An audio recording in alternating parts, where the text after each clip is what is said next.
اسے معلوم تھا کہ اس کی دھمکی کے بعد حکومت اس کے سامنے سر جھکانے پر آخرکار مجبور ہو جائے گی، کیونکہ کوئی بھی حکومت اپنے لاکھوں افراد کی زندگیوں کو داؤ پر نہیں لگا سکتی تھی۔ اور پھر اس نے شرائط بھی سوچ سمجھ کر ہر طرح سے احتیاط کے پہلو سوچ کر بتائی تھی۔ اس نے گیس ماسک اور ٹرانسمیٹر اسی لیے طلب کیا تھا کہ اسے خطرہ تھا کہ اسے جہاز میں بے ہوش کیا جا سکتا ہے۔ گیس ماسک پہننے کے بعد ہر قسم کا خطرہ ختم ہو جائے گا۔ ٹرانسمیٹر سے وہ چیف باس کو موجودہ صورتحال بتا کر انہیں کہنا چاہتا تھا۔ ایسی صورتحال میں سرحد پار کرنے اور دوسرے ملک میں پہنچتے ہی اس کی اور بلیو کیپسول کی حفاظت کا مکمل انتظام کر لیا جائے، اور بلڈنگ سے ایئرپورٹ وہ اسی لیے جانا چاہتا تھا تاکہ جلد از جلد یہاں سے فرار ہو سکے، کیونکہ اسے معلوم تھا کہ بلڈنگ کے چھپکے میں موجود اس پر کسی بھی انداز میں حملہ کیا جا سکتا ہے۔ جولا اس نے اسی لیے طلب کیا تھا کہ وہ شہر سے نزدیک اور ہیلی کاپٹر سے دور رہے، تاکہ کیپسول کھولنے اور اسے توڑنے کی دہشت تلوار بن کر حکومت کے سر پر لٹکتی رہے۔ اس کے باوجود وہ پوری طرح مستعد اور چوکنا تھا۔ اس کی تیز نظریں سرچ لائٹ کی طرح ہر طرف کا جائزہ لے رہی تھیں تاکہ خطرے کی صورت میں وہ فوری ایکشن میں آ جائے۔ ویسے وہ دل ہی دل میں یہ پختہ فیصلہ کر چکا تھا، اگر اسے قابو کرنے یا مارنے کی کوشش کی گئی تو وہ ہر صورت میں کیپسول توڑ دے گا، کیونکہ اس کے خیال کے مطابق جگر فال کے اسپیشل ایجنٹ کی جان کی قیمت پاکیشا کے لاکھوں افراد سے زیادہ قیمتی تھی، اور اگر اسے قتل کیا جائے گا تو پھر پاکیشا کو اس کی جان کے بدلے میں اپنے لاکھوں افراد بھی موت کی بھینٹ چڑھانے ہوں گے۔ شرائط کی تکمیل کے اعلان کے باوجود ابھی تک ان کے عمل درآمد کے آثار نظر نہیں آ رہے تھے۔ اس نے میگا فون پر چیخ چیخ کر جلد از جلد ہیلی کاپٹر مہیا کرنے کا مطالبہ شروع کر دیا، لیکن ہر بار اسے یہی بتایا جاتا کہ اس کی شرائط کی تکمیل کے لیے انتظامات کیے جا رہے ہیں۔ جیسے جیسے وقت گزرتا جا رہا تھا، برونو کے جسم میں بے چینی کی لہریں زیادہ رفتار سے دوڑنے لگی تھیں۔ اس کی چھٹی حس بار بار اس کے ذہن میں خطرے کی گھنٹیاں بجا رہی تھیں، لیکن بظاہر اسے کوئی خطرہ نظر نہیں آ رہا تھا۔ نیچے سڑک پر پولیس اور انٹیلیجنس کی گاڑیاں کھلونوں کی طرح حرکت کرتی نظر آ رہی تھیں۔ اس کے علاوہ کوئی ٹریفک نہیں تھی، البتہ ٹیلی ویژن کے کیمرے صاف نظر آ رہے تھے، لیکن وہ اپنی جگہ مطمئن تھا۔ جب تک اس کے ہاتھ میں بلیو کیپسول ہے، اس کا کوئی کچھ نہیں بگاڑ سکتا تھا۔ وہ ہر طرح سے محفوظ تھا، اور اسے یہ بھی معلوم تھا کہ اگر لانگ رینج رائفل سے اس کو قتل کرنے کی کوشش کی جائے تو تب بھی اس کے پاس اتنا وقت ضرور بچ جائے گا کہ وہ کیپسول کو کگر سے ٹکرا کر توڑ سکتا تھا، یا اگر وہ اس کے ہاتھ سے چھوٹ جائے تو پھر اتنی بلندی سے نیچے سڑک پر گر کر ٹوٹنے سے اسے کوئی نہیں بچا سکتا تھا۔ پھر نیچے جال بھی نہ تانے گئے تھے، اس کا مطلب تھا کہ ان کا کوئی آدمی اس پر قابو پانے کے لیے بلڈنگ پر نہیں چڑھ رہا، کیونکہ اسے معلوم تھا کہ ایسی صورت میں یقیناً نیچے جال لگایا جاتا۔ یہ ایک فطری اور لاشعوری عمل تھا، لیکن ان سب باتوں کے باوجود جیسے جیسے وقت گزرتا جا رہا تھا، اس کے جسم میں نامعلوم سی بے چینی بڑھتی جا رہی تھی۔ اسے ایسا محسوس ہو رہا تھا جیسے کسی بھی لمحے کچھ ہونے والا ہے، لیکن کیا ہونے والا تھا اس کا کوئی پتہ نہیں تھا، اور نہ ہی کچھ ہونے کے بظاہر آثار نظر آ رہے تھے۔ اور پھر اچانک اس کی تیز نظریں سامنے والی بلڈنگ کے ایک کمرے کی کھڑکی پر پڑیں، جہاں ایک کیمرہ نصب تھا اور کوئی شخص کھڑکی کے ساتھ کھڑا تھا۔ اس نے نظریں ہٹا لیں، کیونکہ وہ یہی سمجھا تھا کہ ٹیلی ویژن والے زیادہ واضح عکاسی کے لیے اس کے مقابل کیمرہ لائے ہوں گے۔ اسے اس بات کی پرواہ نہیں تھی کہ ٹیلی ویژن والے کہاں کیمرہ لگاتے ہیں۔ اس نے ادھر ادھر دیکھنا شروع کر دیا اور ایک بار پھر میگا فون پر چیخ کر ہیلی کاپٹر لانے کے لیے کہا۔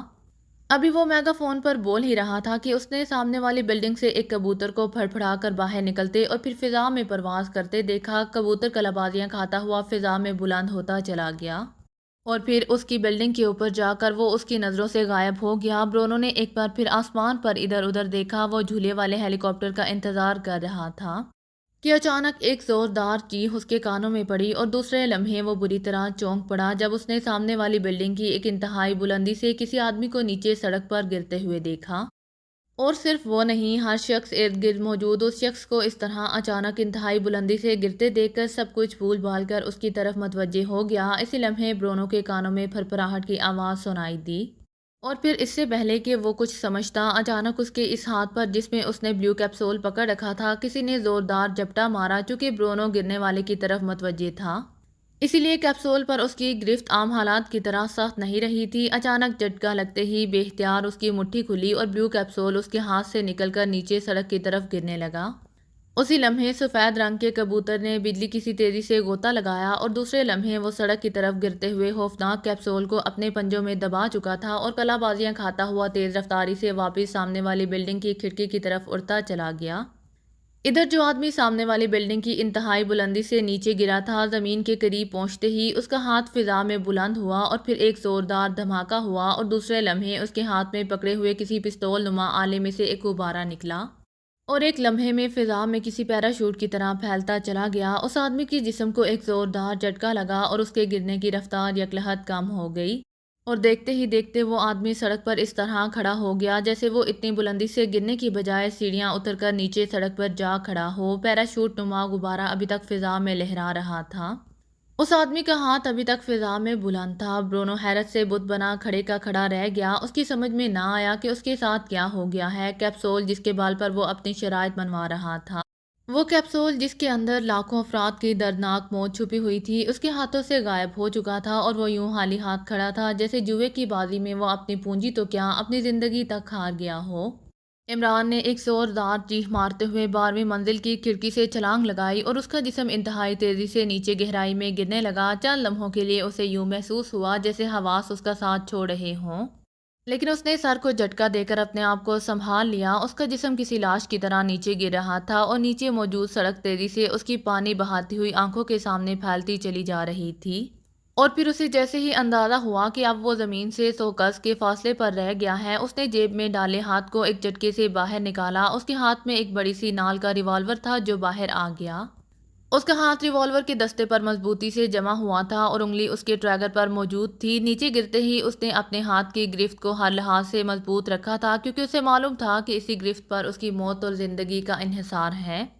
چنانچہ ریوالور کے باہر نکالتے ہی اس نے ٹریگر پر جمی ہوئی انگلی کو زور سے حرکت دینے میں اپنی پوری قوت ارادی صرف کر دی اور جیسے ہی اس کی انگلی نے حرکت کی، ایک زوردار دھماکہ ہوا اور ریوالور کی نال سے ایک غبارہ سا کھل کر ہوا میں کسی پیراشوٹ کی طرح پھیلتا چلا گیا، جس کی رسی ریوالور کی نال کے اندر اب بھی موجود تھی۔ غبارے کے باہر نکلتے ہی اس کی جسم اور خاص طور پر اس کے ہاتھ کو اتنے زور سے جھٹکا لگا کہ اسے یوں محسوس ہوا جیسے اس کا بازو کندھے کے جوڑ سے علیحدہ ہو جائے گا، لیکن دوسرے لمحے اس نے اپنے جسم کو سکیڑ کر جھٹکے کی شدت کو کم کیا اور دوسرے لمحے انتہائی تیز رفتاری سے نیچے گرتا ہوا اس کا جسم جھٹکے سے رک گیا اور اس کی رفتار یکلحت نہ ہونے کے برابر رہ گئی اور یوں ایک بازو کے بل نیچے گرتا گیا جیسے کسی نے اسے پکڑ کر نیچے کھڑا کر دیا ہو۔ اس کا ہاتھ ابھی تک فضا میں اٹھا ہوا تھا اور غبارہ نما پیراشوٹ فضا میں لہرا رہا تھا۔ ارد گرد کے لوگ اس حیرت انگیز اور اچانک واقعہ کو دیکھ کر یوں دم بہت تھے جیسے کسی جادوگر نے انہیں جادو کی چھڑی گھما کر مجسموں میں تبدیل کر دیا ہو۔ عمران کا چہرہ اسی کھڑکی کی طرف اٹھا ہوا تھا جہاں سے وہ کودا تھا اور اسی لمحے اسے کھڑکی میں سے ایک شعلہ سا چمکتا ہوا دکھائی دیا اور اس کے ساتھ ہی جس چھبکے میں برونو کھڑا تھا وہاں سے ایک ہلکی سی چیخ سنائی دی اور دوسرے لمحے برونو ایک زوردار جھٹکا کھا کر چھبکے کی پچھلی دیوار سے جا ٹکرایا اور پھر وہ منہ کے بل آگے کو جھکتا ہوا چھبکے کی نیچی دیوار پر گرا۔ اس کے دونوں ہاتھ نیچے کی طرف لٹکے، اس کا جسم آگے کو یوں جھکا جیسے وہ سر کے بال سڑک پر آ گرے گا، لیکن پھر اس کا جسم رک گیا کیونکہ اس کے پیر پچھلی دیوار کی جڑ کے ساتھ رک گئے تھے۔ برونو کو یوں جھٹکا کھاتے دیکھ کر وہاں موجود ہر شخص خوف کی شدت سے بری طرح چیخ پڑا کیونکہ ان سب کو معلوم تھا کہ اس کے ہاتھ میں موت کا کیپسول ہے اور ظاہر ہے اس طرح گرنے کی وجہ سے وہ اس کے ہاتھ سے نگل کر نیچے سڑک پر آ گرے گا اور پھر اس کا ٹوٹ جانا یقینی ہے اور اس کے ٹوٹنے کے بعد جو ہونا تھا وہ ان سب کو معلوم تھا۔ ہررا، میرا شعبدہ کامیاب رہا، وکٹری فار پاکیزہ۔ اچانک عمران کے حلق سے ایک زوردار نعرہ بلند ہوا اور اس کے ساتھ ہی اس نے غبارے والا پستول ہاتھ سے چھوڑ دیا اور غبارہ ریوالور کو لے کر تیزی سے فضا میں بلند ہوا۔ عمران نے ریوالور چھوڑتے ہی بجلی کسی تیزی سے ماس چہرے سے ہٹا دیا اور عمران کے نعرے نے خوف سے چیخیں مارتے انسانوں پر انوکھا رد عمل کیا۔ کہاں وہ خوف سے چیخ رہے تھے اور اب یکلحت خاموش ہو کر عمران کو دیکھنے لگے۔ کک کک، کیا ہوا؟ وہ کیپسول قریب ہی موجود سر سلطان نے ماسک ہٹاتے ہی عمران کا چہرہ دیکھ کر بوکھلا کر چیختے ہوئے پوچھا۔ وہ کیپسول محفوظ ہے سرداور کے پاس، ان کے مشینی کبوتر نے کام دکھایا ہے اور برونو سکندر کی طرح خالی ہاتھ وہ سامنے چھپکے کے ساتھ لٹکا ہوا ہے اور درس عبرت دے رہا ہے، عمران نے بلند آواز میں کہا۔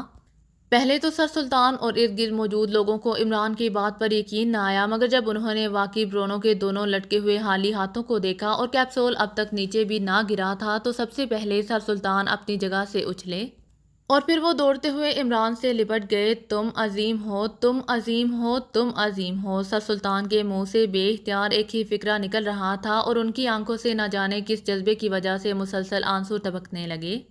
ارے ارے، میرا نام علی عمران ہے، ڈیڈی سن رہے ہیں؟ انہیں پتہ چلا کہ میں نے ان کا رکھا ہوا نام بدل دیا ہے تو کھوپڑی پلپلی کر دیں گے، عمران نے اپنے آپ کو چھڑاتے ہوئے رو دینے والے لہجے میں کہا۔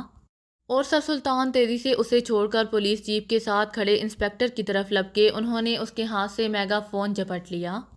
خوش ہو جاؤ پاکیزہ کے لوگوں، خوشیاں مناؤ، اب خطرہ دور ہو چکا ہے، ہمارے ملک کے عظیم انسان نے اپنی جان پر کھیل کر نہ صرف مجرم کو قابو کر لیا ہے بلکہ وہ خوفناک کیپسول بھی اب محفوظ ہاتھوں میں پہنچ چکا ہے۔ سلام کرو اس عظیم انسان کو، سلام کرو، سر سلطان نے جذبات سے پر لہجے میں کہا۔ ان کی آواز میگا فون پر جیسے ہی فضا میں پھیلی، ہر طرف خوشیوں سے بھرے ہوئے نعرے گونجنے لگے، خوف کی شدت سے زرد چہرے مسرت سے جگمگانے لگے۔ اور سر سلطان مائک چھوڑ کر تیزی سے واپس عمران کی طرف بڑھے، جو بڑا معصومانہ چہرہ لیے یوں کھڑا ایک دوسرے کو دیکھ رہا تھا جیسے کوئی دیہاتی بچہ پہلی بار میلے میں آیا ہو اور ایک ایک چیز کو حیرت اور تعجب سے آنکھیں پھاڑے دیکھ رہا ہو۔ یہ سب کیسے ہوا؟ سر سلطان نے مسرت سے چیختے ہوئے کہا۔ اسی لمحے سر رحمان اور دوسرے اعلیٰ حکام بھی عمران کے گرد اکٹھے ہو گئے۔ سر رحمان کے چہرے پر عجیب سے تاثرات تھے، حیرت اور اندرونی مسرت نے ان کے چہرے پر متضاد کیفیات نمایاں کر دی تھیں۔ پتہ نہیں جناب، یقین کیجیے مجھے پتہ نہیں، میں تو اوپر والی 12ویں منزل پر کھڑا تماشا دیکھ رہا تھا کہ کسی کمبخت نے مجھے وہاں سے دھکا دے دیا، وہ تو میری جیب میں غبارے والا پستول تھا جو میں نے چنگم کے 10 پیکٹ اکٹھے خریدنے پر انعام میں حاصل کیا تھا، بس وہ میں نے چلا دیا۔ مم مجھے پتہ نہیں، عمران نے بڑے بوکھلائے ہوئے لہجے میں کہا اور اس طرح آنکھیں جھکا لیں جیسے کسی بچے کو ٹافیاں چراتے ہوئے اچانک پکڑ لیا جائے تو وہ نظریں جھکا لیتا ہے۔ احمق آدمی، کیا ضرورت تھی 12ویں منزل سے چھلانگ لگانے کی؟ اگر مر جاتے تو؟ اچانک سر رحمان نے غصیلے لہجے میں کہا۔ ڈیڈی، اتنی اونچی سیڑھی نہیں ملی تھی، ایمان سے میں نے بہت ڈھونڈی تھی، مجبوری تھی ڈیڈی، عمران نے بڑے معصوم سے لہجے میں کہا اور سر رحمان شاید زندگی میں پہلی بار مسکرانے پر مجبور ہو گئے۔ اسی لمحے سرداور تیز تیز قدم اٹھاتے قریب آتے دکھائی دیے۔ گڈ شو عمران، تم واقعی عظیم ہو، میں سوچ بھی نہیں سکتا تھا کہ کوئی شخص اس قدر جرأت بھی کر سکتا ہے، سرداور نے قریب آ کر عمران کو گلے لگاتے ہوئے کہا۔ استاد جی، میرا انعام، آخر شاگردوں کو استاد انعام بھی دیا کرتے ہیں، عمران نے بڑے معصوم سے لہجے میں کہا اور سرداور بے اختیار ہنس پڑے۔ ہاں، تمہیں انعام ملے گا، ضرور ملے گا، یہ لو اپنا انعام۔ سرداور نے جیب میں ہاتھ ڈالا اور دوسرے لمحے وہی خوفناک بلیو کیپسول انہوں نے جیب سے نکال کر عمران کے ہاتھ پر رکھ دیا، وہی کیپسول جس میں لاکھوں افراد کی موت چھپی ہوئی تھی۔ ارے باپ رے، اس قدر خوفناک انعام! ارے، اسی لیے میں نے چھلانگ لگائی تھی، یہ آپ لے لیجئے سر سلطان، آپ رکھ لیجئے، عمران نے بدکتے ہوئے کہا اور کیپسول سر سلطان کے ہاتھ میں پکڑا دیا۔ نعرے لگاتا ہوا مجمع اسی طرف اکٹھا ہو رہا تھا جدھر یہ سب لوگ موجود تھے، لیکن پولیس نے مجمع کو قریب آنے سے روک دیا اور اب ٹیلی ویژن کیمرے انہیں فوکس کیے ہوئے تھے۔ اسی لمحے ٹیلی ویژن کومنٹیٹر وہاں پہنچ گیا۔ اس کے ہاتھ میں مائک تھا۔ جناب، سب لوگ اس حیرت انگیز واقعہ کی تفصیل جاننا چاہتے ہیں، اگر آپ وضاحت فرما دیں، کومنٹیٹر نے بڑے مؤدبانہ انداز میں کہا۔ میں بتاتا ہوں، سرداور نے کہا اور پھر انہوں نے مختصر طور پر بتانا شروع کر دیا کہ کس طرح عمران ان کے پاس پہنچا اور اس نے مجرم پر قابو پانے اور اس سے خوفناک کیپسول حاصل کرنے کا منصوبہ بنایا۔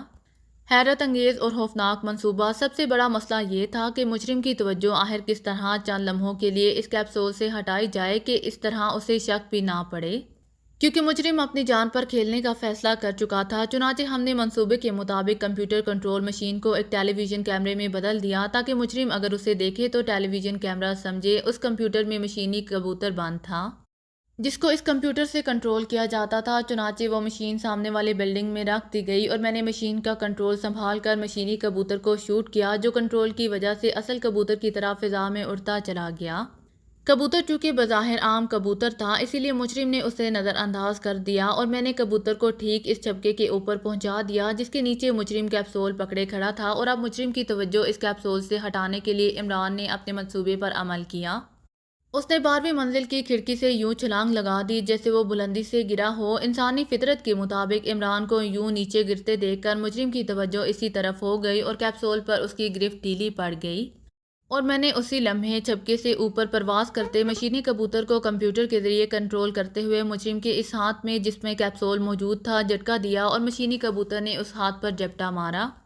چونکہ مجرم گرتے ہوئے عمران کی طرف متوجہ تھا، اسی لیے جھٹکا لگنے سے اس کی گرفت کیپسول پر سے ختم ہو گئی اور کیپسول اس کے ہاتھ سے نکل کر نیچے گرا۔ میں نے کبوتر کو غوطہ دیا اور دوسرے لمحے کبوتر نے نیچے گرتے ہوئے کیپسول کو پنجوں میں دبایا۔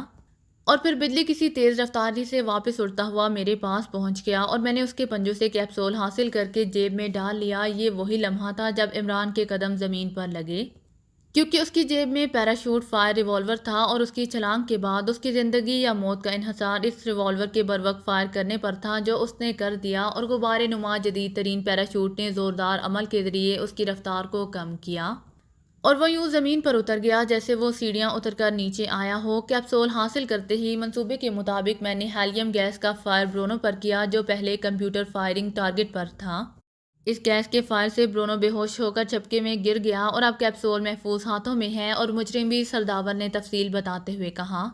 لیکن سرداور صاحب، اگر آپ کا مشینی کبوتر اس کیپسول کو اپنے پنجوں میں نہ دبا سکتا، آپ سے غلطی بھی ہو سکتی تھی، تو پھر اس کا کیا نتیجہ نکلا؟ کیا آپ نے اس پر غور کیا تھا؟ کمنٹیٹر نے کہا۔ ہاں، ہمیں معلوم تھا کہ اگر ایسا ہوا تو سب کچھ تباہ ہو جائے گا، لیکن ہم اتنے بچے نہیں کہ اس قدر خوفناک رسک لے لیتے۔ ہمیں معلوم تھا کہ جراثیموں والا یہ کیپسول ایک مخصوص مادہ سے بنایا گیا ہے، اور ہم نے مشینی کبوتر کے پنجوں میں ایسا مادہ لگا دیا تھا کہ کیپسول اس کے پنجوں سے اس طرح چمٹ جانا تھا جیسے لوہا مقناطیس سے چمٹ جاتا ہے۔ اسی لیے ہم مطمئن تھے کہ کبوتر بہرحال کیپسول کو پکڑ لے گا، اور پھر آپ سب نے دیکھا کہ ایسا ہی ہوا، سرداور نے مطمئن لہجے میں کہا۔